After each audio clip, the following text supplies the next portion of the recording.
Bawat TechVoc graduate, world class. Yan po ang tatak TESDA. Ikaw ba ay isa sa kanila? Ikwento mo naman sa amin ang iyong storya. Noong high school ako, ay interesado na ako sa electronics. At dahil sa pagkahilig ko sa larangan ng electronics, minabuti kong pumasok tuwing Sabado sa isang non-formal learning center na malapit sa aming pampublikong paaralan na siyang sinusupervise ng TESDA. Doon ko natapos ang training sa audio servicing at TV servicing na naging simula ng aking kaalaman sa pagkukumpuni ng mga sirang appliances. Sabi nga nila, ako ang pinakabata na agad natuto sa pagre-repair. Nung nag-aral ako ng kolehiyo sa San Pablo City National Schools of Arts and Trade, na ngayon ay kilala bilang Laguna State Polytechnic University, nakitaan ako ng aking guro na si Sir Darwin Afrin ng potensyal para isali sa TESDA Youth Skills Competition na siyang kompetisyon ng mga skilled students mula sa iba't ibang TechVoc schools.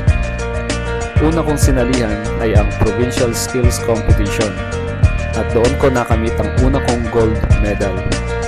Sinundan ito ng Regional Skills Competition at muli, gold medal ang aking nakuha. Sinundan ulit ito ng Philippine National Skills Competition na ginanap sa Subic Bay, Pampanga. At di pa doon nagtatapos kasi gold medal muli ang aking nakuha. At ako ang isa sa mga representative ng buong Pilipinas sa ASEAN Skills Competition na siya namang ginanap sa Bangkok, Thailand. At nakuha ko naman ang bronze medal.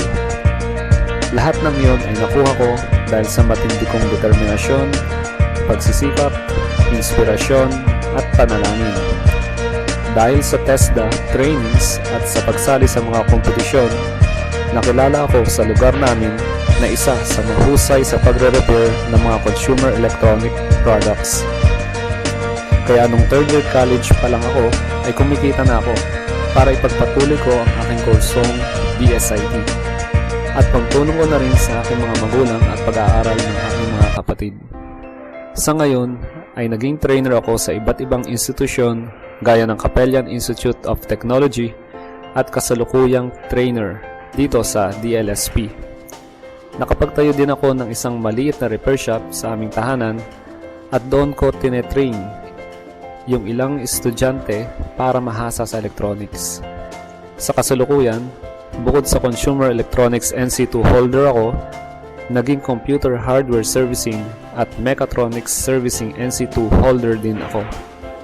Kaya yung mga tutunan ko ang siyang binabahagi ko sa mga maraming kabataang gustong sundan ang aking yapak.